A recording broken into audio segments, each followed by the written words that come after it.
A gente ia conversando e olhando os retratos. De repente, eu vi um que era a coisa mais fofa que você puder imaginar. Para começar, não era quadrado nem retangular como os retratos que a gente sempre vê. Era meio redondo, espichado. Oval, mamãe explicou depois, em forma de ovo. E não era colorido nem preto e branco. Era marrom e bege clarinho. Mamãe disse que essa cor de retrato velho chama sépia. E não ficava solto, que nem as fotos que a gente tira e busca depois na loja, num álbum pequeno ou dentro de envelope. Nada disso. Esse retrato oval e sépia ficava preso num cartão duro cinzento, todo enfeitado de flores e laços de papel mesmo, só que mais alto, como se o papelão tivesse meio inchado naquele lugar, gostoso de ficar passando o dedo por aquele cartão alto. E dentro disso tudo é que estava a fofura maior.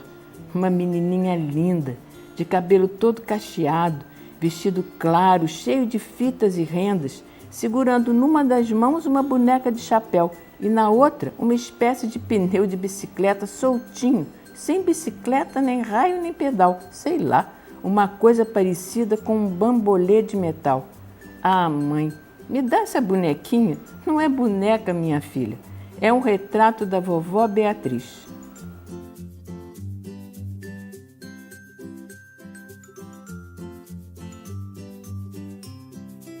O dicionário Ruais define a iconografia como sendo o estudo das representações figuradas, ou como sendo um estudo de representações com significado, seja por símbolo e imagens. Aí nesse grupo reconhecemos as gravuras, mesmo as estátuas, os monumentos históricos de modo geral, e independente deles terem um valor estético ou não, porque essa classificação ela não interessa, a estética não tem relevância nesse sentido.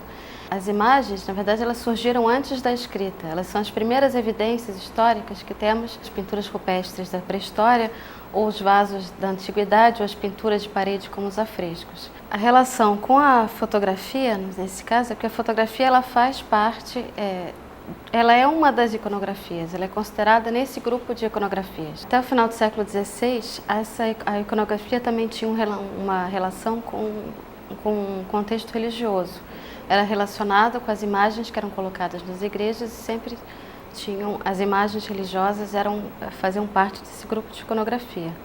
Hoje, você considera a iconografia como um estudo histórico das imagens, e independente dos grupos. Então são vários os grupos temáticos que podem ser iconografia, inclusive a fotografia.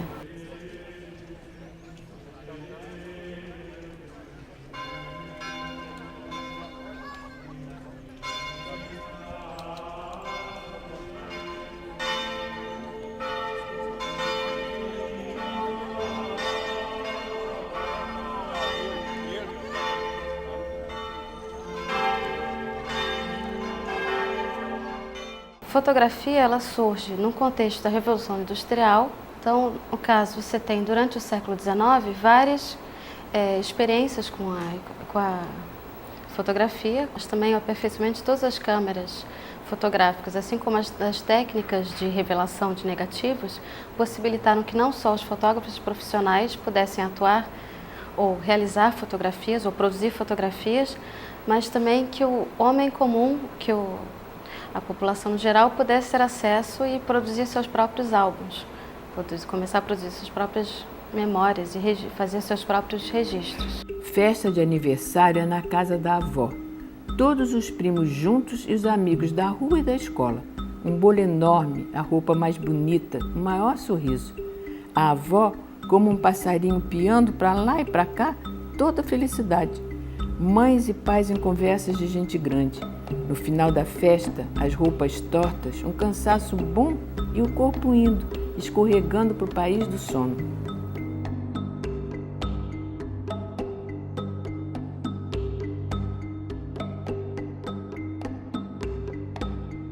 A fotografia como registro visual, ela surge a partir do uso da fotografia como documento.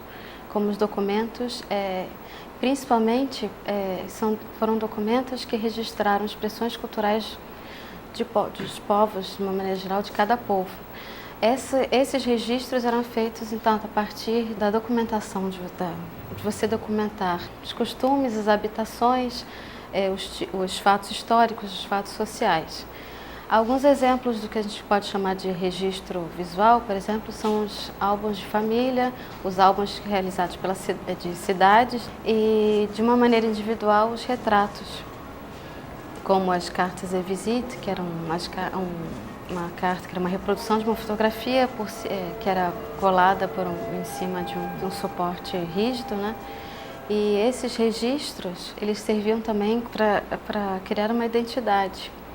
Não só uma identidade individual de cada um, mas também a identidade de um povo que era ali registrado.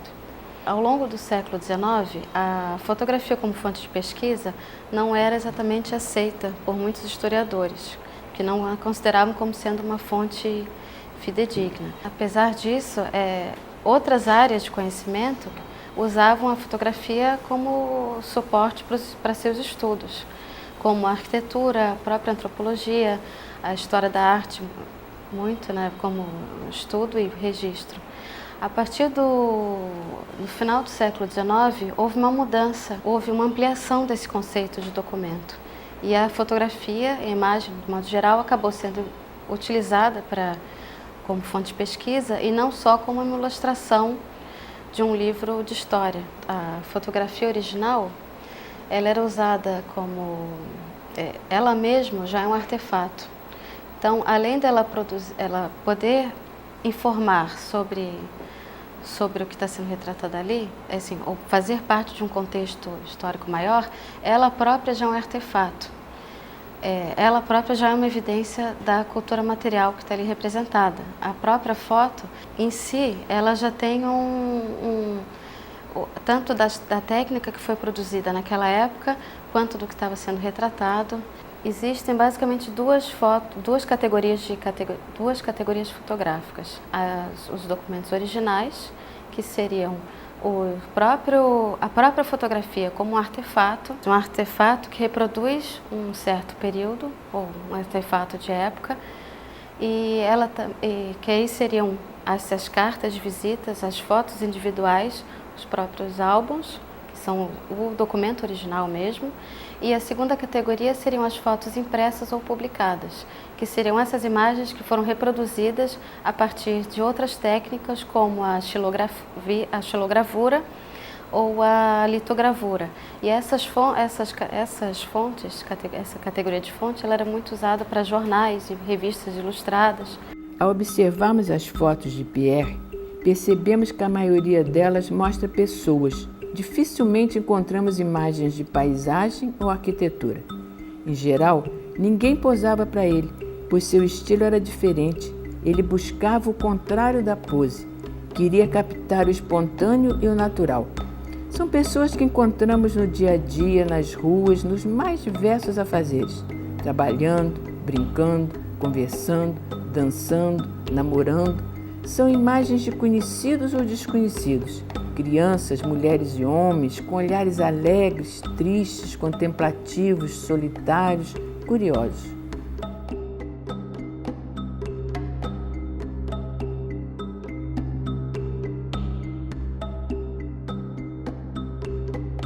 A fotografia se relaciona com a memória de diversos modos. Um deles pode ser considerada a relação individual, menos ampla, seria, por exemplo, como o Boris Kossar fala, que a fotografia é uma memória cristalizada. Só que essa memória cristalizada, ela só tem significado, ou no caso, ela só sensibiliza ou emociona se você tiver um contexto histórico por trás. Na verdade, você tem que ter uma relação com aquela fotografia para você poder ter essa relação com a memória ou poder reviver o que está sendo ali representado. Aí, de uma maneira mais ampla, podemos também citar aqueles álbuns de cidade que serviriam para uma memória mais ampla, uma memória coletiva. Como essa produção, por exemplo, a produção desses álbuns do Augusto Malta, aqui no Rio de Janeiro, e ele foi contratado para reproduzir as obras que estavam sendo feitas na cidade. Não só os desmontes, mas qualquer obra que estava sendo realizada na época. Tanto os desmontes do morro, a abertura da Avenida Central, que é a atual Rio Branco, o Morro de Santo Antônio, depois mais tarde o Morro do Castelo. Ele registrava o antes e o depois da cidade. Em relação ao Brasil, desde a criação do IPHAN em 1937, as fotografias serviram de auxílio para essa preservação, porque elas auxiliavam, praticamente, você fazia com essas fotografias um levantamento do que interessava ser tombado, estudado, e o então diretor do IPHAN, o Rodrigo Melo Franco de Andrade, já via a necessidade, reconhecia essa necessidade de fazer esse levantamento, então ele fez uma ampla documentação de tudo que poderia fazer parte desse patrimônio, incluindo bens do século XVI, XVII e XVIII, principalmente. E além esse trabalho de documentação, ele era realizado tanto a partir de referências bibliográficas, quanto estudos históricos, levantamento histórico, quanto o estado de conservação dos imóveis, e era acompanhado por plantas e fotografias. Nessa época, você tinha muitos fotógrafos estrangeiros, aí um dos primeiros fotógrafos foi o Erich Joachim Hess, que era um fotógrafo alemão que chegou em 1936, fugindo, né, da Segunda Guerra Mundial, antes que ela eclodisse, por ser judeu. E nessa leva também vieram outros fotógrafos, mas o Hess é que realmente realizou vários trabalhos para o IPHAN, contratado por Rodrigo. Mais tarde é que vieram também Marcel Gauthiereau, incluindo, né, que realizou muitas fotografias para o Dr. Rodrigo, contratado por ele. Nessa época, de 1937 a 1960, muitos foram os fotógrafos contratados. Em 2008 foi realizado um trabalho lá de levantamento prévio desses fotógrafos, que nem conseguiu ser concluído ainda por causa da quantidade enorme de fotógrafos que participaram para montar esse acervo, né? Nessa época ainda, né, você ainda tinha também as distâncias, que você não conseguia mandar os técnicos para lá para fazer o próprio levantamento. Então se contratava o serviço desses fotógrafos para viajar pelo Brasil todo e realizar esse levantamento fotográfico.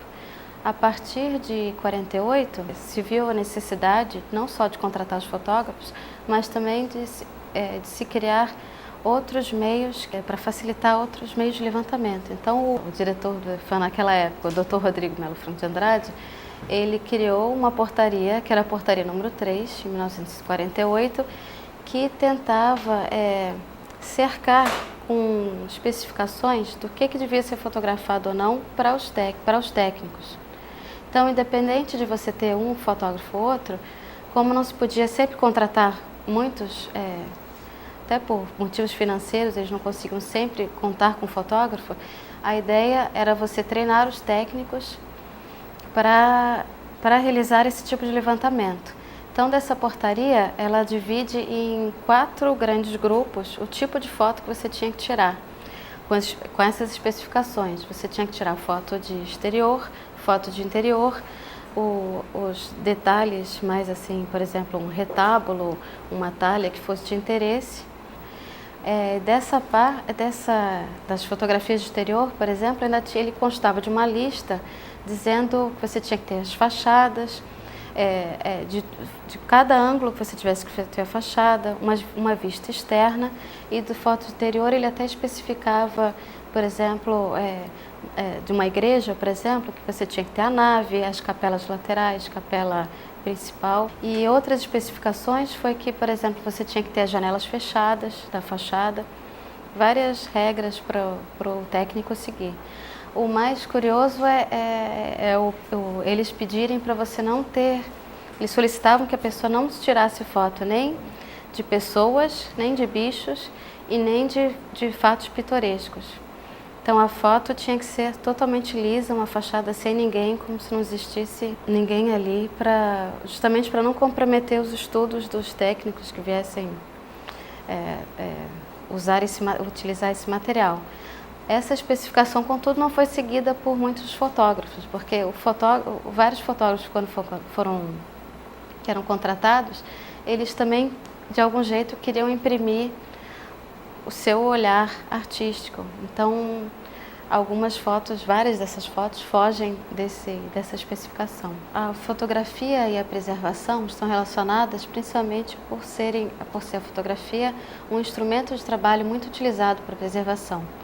Quando você faz, por exemplo, pega, por exemplo, uma foto do antes e depois de uma restauração, ou principalmente para obras de restauração e de conservação, você tinha uma maneira, a partir dessas fotos, você criava com essas fotos um instrumento de trabalho para você poder analisar se as obras pedidas foram feitas e fiscalizar assim se essas obras tinham sido realizadas ou não. Esse tipo de material você encontra muito numa série chamada Série Obras, que consta de vários, não só de plantas, sobre as plantas que tratam dessa conservação, dessa restauração, dessas obras que foram feitas, como você também tem muito dessas fotos de antes e depois. Você tem vários exemplos, alguns exemplos, assim, por exemplo, de igrejas que foram documentadas antes ou receberam um frontão ou receberam intervenções que não eram daquela época, que foram depois, então, a partir dessa iconografia que foi levantada, você conseguiu decidir o que fazer, que tipo de restauração você ia fazer com aquele bem. Muitas voltaram para a feição original, aquela feição colonial que tinha antes.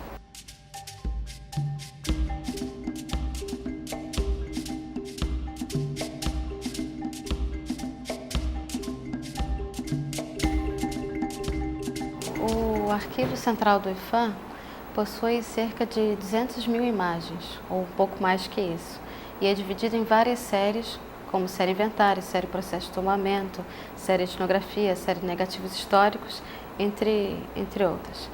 E essas séries, elas, não só as séries, mas, por exemplo, a série Inventário, ela é composta tanto por fotografias que eram como instrumentos de trabalho e não só para os técnicos, mas também para os futuros pesquisadores do patrimônio. E havia na época que foram contratados fotógrafos um interesse do então diretor Rodrigo Melo Franco de Andrade de formar um acervo a partir dessas imagens.